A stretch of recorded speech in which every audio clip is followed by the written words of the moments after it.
Hello students, तो चलिए मैं मेरी फ्लैशबैक सीरीज शुरू करती हूँ। आज के वीडियो में हम नेशनल इनकम में आगे कवर करेंगे। नेशनल इनकम कैसे कैलकुलेट करी जाती है हम वो आज के वीडियो में समझेंगे। तो नेशनल इनकम कैलकुलेट करने के लिए 3 मेथड होते हैं। एक होता है वैल्यू एडेड, एक होता है एक्सपेंडिचर मेथड और एक होता है इनकम मेथड। तो ये 3 मेथड होते हैं जिनसे हम लोग नेशनल इनकम कैलकुलेट करते हैं। तो कैसे कैलकुलेट करते हैं वो मैं अभी आपको वीडियो में समझाऊंगी और हम लोग हर वीडियो में एक एक मेथड कवर करेंगे, यानी कि वैल्यू एडेड के लिए एक वीडियो, एक्सपेंडिचर के लिए एक वीडियो और इनकम मेथड के लिए एक वीडियो। तो हम लोग एक एक वीडियो में एक एक नेशनल इनकम का मेथड कवर करेंगे। तो चलिए आज मैं आपको वैल्यू एडेड मेथड कवर करवाऊंगी इस वीडियो में, जो कि हमारा फर्स्ट मेथड होता है नेशनल इनकम कैलकुलेट करने के लिए। तो वैल्यू एडेड मेथड को बच्चों हम लोग आउटपुट मेथड भी कहते हैं, प्रोडक्शन मेथड भी कहते हैं, प्रोडक्ट मेथड भी कहते हैं। तो इनमें से जो भी नाम लिखकर आए समझ जाइएगा कि आपको वैल्यू एडेड मेथड से ही नेशनल इनकम निकालनी है। और वैल्यू एडेड मेथड से हमें एक एग्रीगेट मिलता है जिसका नाम होता है जीडीपी एट एमपी, और इसी जीडीपी एमपी को हम जीवीए एट एमपी भी कहते हैं, यानी कि gross value added at market price. तो हम पहले जीडीपी निकालते हैं, उसके बाद हम अलग अलग एग्रीगेट्स में कन्वर्ट कर सकते हैं। और कैसे कन्वर्ट करते हैं ये मैंने आपको अपने कल के वीडियो में बताया था। अगर आपने कल का वीडियो नहीं देखा है तो मैंने आपको ऊपर इन्फो आइकन में वीडियो दे रखा है, जाइए जाकर देखिए और उसके बाद में ये वीडियो आकर देखिए। तो चलिए शुरू करते हैं हमारा first method of national income, value added method. तो बच्चों, नेशनल इनकम को कैलकुलेट करते हैं हम लोग 3 मेथड से। There are 3 methods to calculate national income. One is value added method, second is expenditure method and the third one is income method. हम इन 3 मेथड से नेशनल इनकम को कैलकुलेट कर सकते हैं। और आपको पता है नेशनल इनकम का मतलब होता है एनएनपी एट एफसी। तो हम लोग फर्स्ट मेथड पहले शुरू करते हैं, वैल्यू एडेड मेथड। तो वैल्यू एडेड से हमें मिलता है जीडीपी एट एमपी, और जीडीपी एट एमपी को ही हम लोग जीवीए एट एमपी भी कहते हैं। तो इसको कैलकुलेट करने का फॉर्मूला होता है GDP at MP equals value of output minus intermediate consumption. अब अगर क्वेश्चन में आपको वैल्यू ऑफ आउटपुट नहीं गिवन है, मैंने शॉर्ट में लिखा है वैल्यू ऑफ आउटपुट, अगर आपको ये नहीं गिवन है तो आपको क्वेश्चन में सेल्स गिवन होगा। सेल्स में आप ऐड कर देंगे चेंज इन स्टॉक, तो आपको मिल जाएगा वैल्यू ऑफ आउटपुट। अब इन केस क्वेश्चन में सेल्स भी नहीं गिवन है तो उसकी जगह पे आपको डोमेस्टिक सेल गिवन होगा और एक्सपोर्ट्स गिवन होगा। डोमेस्टिक सेल्स में आप एक्सपोर्ट्स ऐड कर देंगे तो आपको मिल जाएगी टोटल सेल्स। उस टोटल सेल्स में आप चेंज इन स्टॉक ऐड करेंगे तो आपको मिलेगा value of output.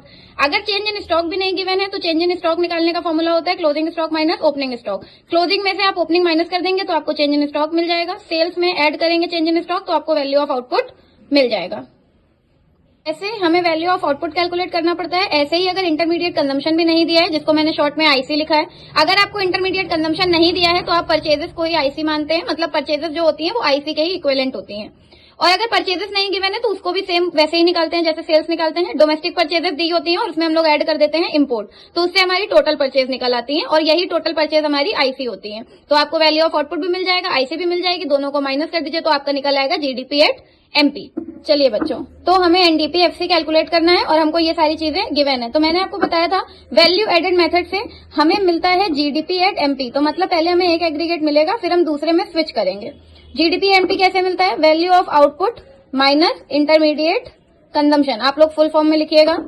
Value of output देखिए गिवन है, नहीं गिवन है, सेल्स गिवन है। तो सेल्स में हम लोग ऐड करते हैं चेंज इन स्टॉक। तो सेल्स है हमारी 100, ऐड करेंगे चेंज इन स्टॉक गिवन है, नहीं गिवन है। तो चेंज इन स्टॉक निकालने के लिए हम लोग क्लोजिंग में से ओपनिंग माइनस कर देते हैं। तो 10 में से 20 माइनस करेंगे तो आएगा माइनस का 10, तो प्लस माइनस माइनस हो जाएगा। बट चलिए पहले मैं आपको इसमें ब्रैकेट के अंदर ही माइनस का 10 लिख के दिखाती हूँ। इसके बाद में माइनस करिए आईसी। क्या आपको आईसी गिवन है? हाँ गिवन है, 30।